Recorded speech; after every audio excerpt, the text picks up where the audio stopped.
선거 과정. 내년 뭐 탄핵 사태가 어떻게 될지 모르겠지만 우리도 곧 선거를 하겠죠. 그게 뭐 내년이 됐든 올해가 됐든 선거를 할 거라고 생각이 듭니다. 그리고 여태까지 많은 선거들을 했었죠. 제 나름대로 이렇게 대한민국, 한국의 어떤 선거 과정을 쭉 이렇게 지켜봐온 결과 나름 그 분석한 걸 정리를 해봤습니다. 일단 선거를 하려면 우리나라도 그렇지만 공천을 받아야 되겠죠, 그죠? 유력 큰 어떤 그 인기 스타가 있는 뭐 기획사, 우리가 보통 그 SM 엔터테인먼트를 들어가게 되면 반은 성공한 거다 뭐 그렇게 이야기를 하죠, 그죠? 연예인으로서. 그것도 마찬가지죠, 그죠?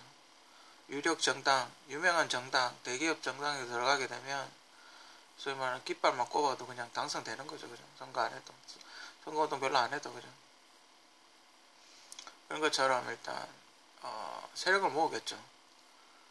뜻이 맞든 뜻이 맞지 않든 어떻게든 지역에 유력한 정치인을 포섭을 하겠죠. 이게 뭐 운동권이든 아니든 그냥 일반 정치인이든 아니든 일단 그런 사람들이 많이 모여 있어야 선거 때 유리하다고 보는 거죠. 그 지역에서 이제 힘 좀 쓰는 사람. 어떤 사람이 있을까? 한국 같으면 뭐 종친, 종갓집 뭐 큰아들이라든지 아니면 뭐 멧돼손 뭐 이런 거, 그죠? 아니면 뭐 돈이 많다든지 뭐 그 지역에 오랫동안 그 지주라 그러죠. 땅을 이렇게 많이 갖고 있고 큰 소리 좀 치는 사람, 그런 사람이라든지 그런 사람들을 이렇게 데리고 오는 거죠. 그러니까 그쪽 업계의 우두머리, 그러니까 뭐 의사 협회장, 아니면 뭐 바둑 협회장, 뭐 연예인 협회장, 이런 사람들, 뭐 협회장이 아니면 뭐 그 밑에 추천하는 사람을 데리고 오는 거죠. 그래서 그쪽 표를 그러면 이제 이 사람이 우리가 당신 당에 입당을 시켜주면 우리 표는 당신한테 다 몰아주겠다. 뭐 이렇게 지지 선언을 하는 거죠.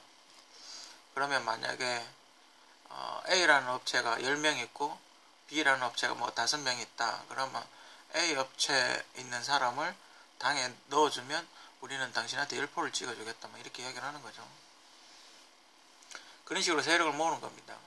대통령을 하려면. 그럼 이 사람이 저쪽 당을 가버리면 어떻게 되겠습니까? 표가 저쪽으로 뺏기겠죠. 그럼 표가 대충 계산이 나옵니다. 뭐 A 지역 10표, 뭐 B 지역 5표, C 지역 뭐 한 7표 뭐 이렇게 나오겠죠. 대충. 그리고 이제 확인되지 않는 표, 그죠? 확인되지 않는 표들 길거리 다니면서 이제 끌어 모으는 거고. 이렇게 해서 세력을 모읍니다. 그럼 제가 만약에 뭐 삼성전자 회장이다, 사장이다, 뭐 그러면 삼성전자는 당신을 지지해 줄 테니까 당신은 삼성전자에 어떤 혜택을 줄 것입니까? 라고 딜을 하겠죠. 거래를 하겠죠.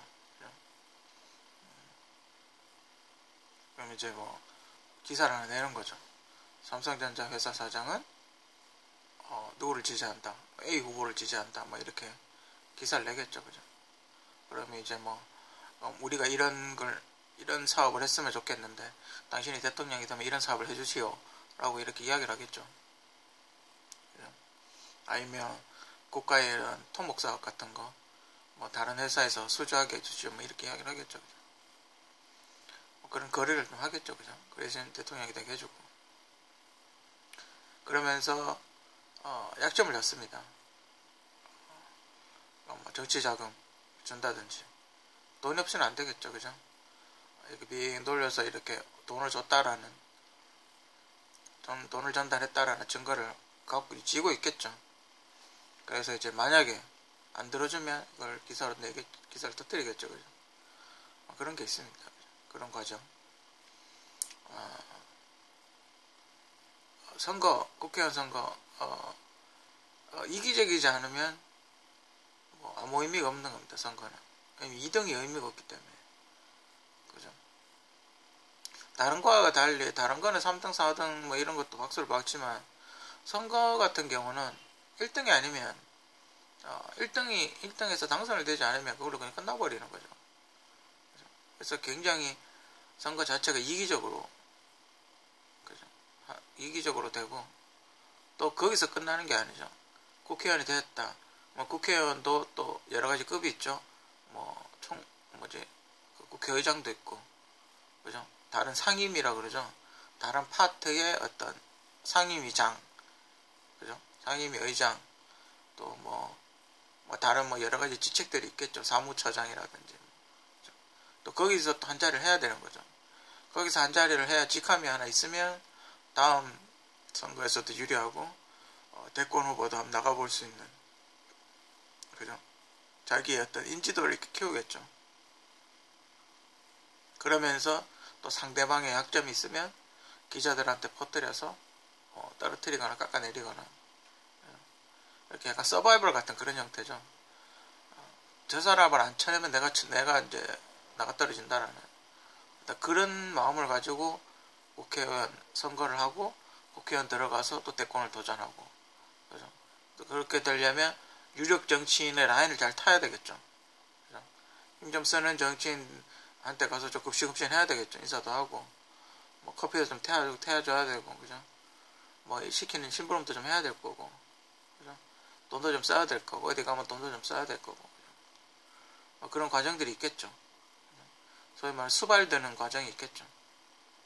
그러면서 자기를 조금씩 이렇게 키워나가는 그런 과정들이 있습니다. 그래서 보통 선거 이렇게 국회의원들이나 선거 이런 거 하는 사람들 보면 그거 이야기 많이 하죠. 삼국지. 삼국지를 보면 선거가 보이는 겁니다. 보통은 삼국지 서너 번은 그냥 이런다 그러죠, 그죠? 유비관우 장비가 처음에 이렇게 세력을 모으죠. 3명이서. 그래서 사람들을 조금씩 모아서 처음에는 조조 밑으로 들어가기도 하고 다른 군대 밑으로 들어가기도 하고, 그러면서 전쟁을 하면서 승리를 하면서 이렇게 명성을 쌓아가죠. 그러니까 사람들이 이 사람이 내 뜻과 비슷하다라고 해서 이렇게 지지자들을 많이 끌어모으게 되죠. 난 이 사람 스타일이 좋다 이래가 그 지지자들을 끌어모으게 되죠. 그래서 유비관우 장비가 자기를 자신들을 따르는 국민들을 데리고 조조를 피해서 도망을 갈 때 하나의 주민들 살리려고 무척이나 애를 씁니다. 자꾸 이렇게 전쟁을 하면서 죽어나가니까. 국민이 없는, 보통 우리나라 헌법도 그렇지 않습니까? 모든 주권은 국민에게서 나온다라고 이야기를 하는 것처럼 그 나라를 유지 관리하는 건 국민들의 국민들이 있어야 대통령도 있고 국회의원도 있다는 거죠. 그죠?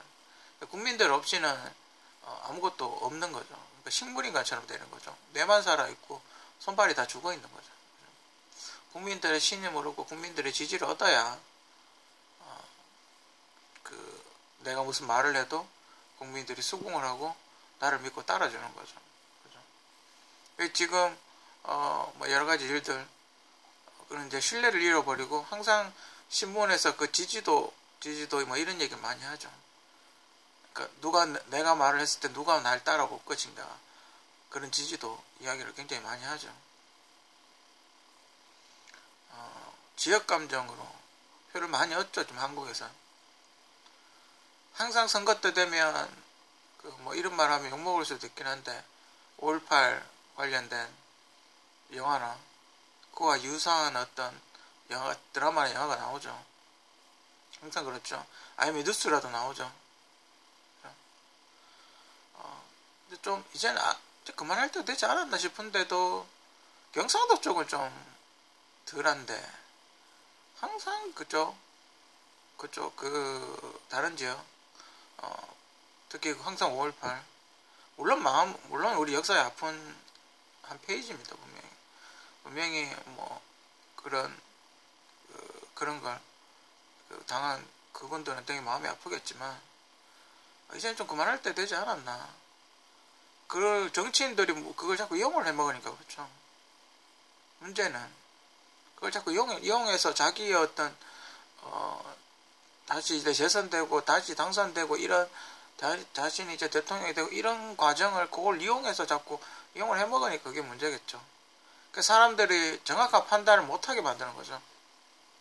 아무 공약이 없고 아무 허무맹랑한 공약을 내세워도 그냥 지역 감정으로 싸움을 붙여가지고 그냥 당선이 되고 이러는 겁니다. 그게 마음이 아프다는 거죠. 그런 애들 뽑아놓으면 그런 사람들 뽑아놓으면 또 사고 치는 거죠. 이상한 짓 하고. 그죠? 결국 여러분들이 다 손해를 보는 겁니다. 정책을 잘못하고 국가 세금을 낭비하고 이러면 결국 지금 빚만 쌓이지 않습니까? 돈을 어디다 쓰는지 모르겠는데 빚만 엄청나게 쌓입니다. 국가 빚은 계속 늘어납니다. 내년에 누가 박근혜 대통령이 나가고 나서 누가 대통령이 될지 몰라도 이 빚에 허덕이는 이 정부를, 대한민국 정부를 어떻게 이끌어갈지 솔직히 좀 고민입니다. 이거 뭐 설거지도 아니고 진짜 깜깜합니다. 깜깜해. 그게 저는 누가 지금 비선 실세 이런 게 문제가 아닙니다. 그게 더 걱정입니다. 국가가 지금 파탄날 지경에 그건 정치를 잘하고 잘못하고 그게 중요한 게 아닙니다. 지금 엉망진창이에요. 지금 국가 빚이 그동안 쌓여있는 국가 빚이 어마어마한데 비선 실세 이야기할 그게 아닙니다. 지금 다른 대책을 세워야 되는 겁니다. 문제는 세계적으로 불황이라는 거죠. 우리가 빚이 있어도 돈이 이렇게 계속 들어오면 괜찮은데 전 세계적으로 다 불황이기 때문에 물건이 안 팔리는 겁니다. 그게 걱정인 거죠. 장사는 안 되는데 여태까지 돈 쓴 건 있고 계속 돈은 나가는 거죠. 지출은 많고 대형차 외제차 타다가 국산차 아반떼 못 타겠는 거죠. 그죠? 여태까지 벤츠 타고 다녔는데 아반떼 타고 다녀라 이러니까 못 타는 거죠. 내가 이거 타겠나 이런 거죠. 그죠? 난 계속 벤츠를 타고 싶다는 거죠. 그럼 어떻게 합니까? 돈을 계속 빌려야죠. 빚만 계속 쌓이는 거예요. 근데 지금 그 지경인 게 문제지. 여러분들 자꾸 이렇게 지역감정 사람들이 이간질 시키고 이런 거에 눈이 이렇게 시야가 흐려지는 거죠. 다른 큰 문제, 더 큰 문제가 있는데 그 문제로 할 게 아닌데 더 큰 문제가 쌓여 있는데 이쪽으로 자꾸 시선을 돌리는 거죠. 그게 정치인들이 하는 겁니다. 자기들 잘못은 없고 자기들 욕먹을 거를 다른 데로 돌리는 거죠. 비난의 화살을. 지역 지도자를 섭외하라. 보통 보면 아까 그 대기업 이야기도 했지만 지역에 이렇게 힘좀 쓰는 사람이 있습니다. 그죠? 그러니까 만약에 뭐 지금 이렇게 보면 전라도 쪽만 좀 없는데 전라도 쪽 예전에 뭐 이야기를 하자면 김대중 대통령 정도 있겠죠. 그죠? 그리고 또 경남에 노무현 대통령, 그죠? 노무현 대통령, 김영삼 대통령 뭐 이렇게 있을 거고 뭐 경상도에 뭐 박정희 대통령, 뭐 박근혜 대통령 있을 거고 강원도에 이해창 대통령 아니고 이해창 예전 한나라당 대표 있고 충청도에는 김종필 총리, 전 총리 뭐 있고 이렇게 세력이 이렇게 좀 있습니다. 그 지역을 이렇게 대표하는 그 세력 약간 이렇게 그 지역 이름만 딱 대면 알만한 그런 사람들이 한 사람씩 이렇게 있습니다. 그죠? 보통 선거를 하게 되면 그 사람들한테 인사를 가죠. 출마하기 전에 잘 봐달라고 해가지고 덕담 나누고 이런 얘기 하죠. 그럼 이제 그쪽 그 지도자의 어떤 지지를 끌어내면 선거가 좀 더 쉬워지는 거죠. 그죠? 지금 만약에 반기문 사무총장이 출마를 한다고 가정을 했을 때 두 사람은 꼭 잡아야 되죠. 이해창 씨하고 박근혜 씨하고 박근혜 대통령, 이해창 전 총장을 두 명 잡아야 되죠. 무조건. 일단 두 명 잡고 자기가 김종필 전 총장님이 만났으니까 두 명 무조건 잡아야 되겠죠. 그죠? 선거라는 게 이게 우리가 보면 그냥 뭐 표만 찍으면 끝나는 것 같지만, 그죠? 그 뒤에 보이게 안 보이게 수많은 세력들의 이렇게 그 연구와 그런 게 있는 겁니다.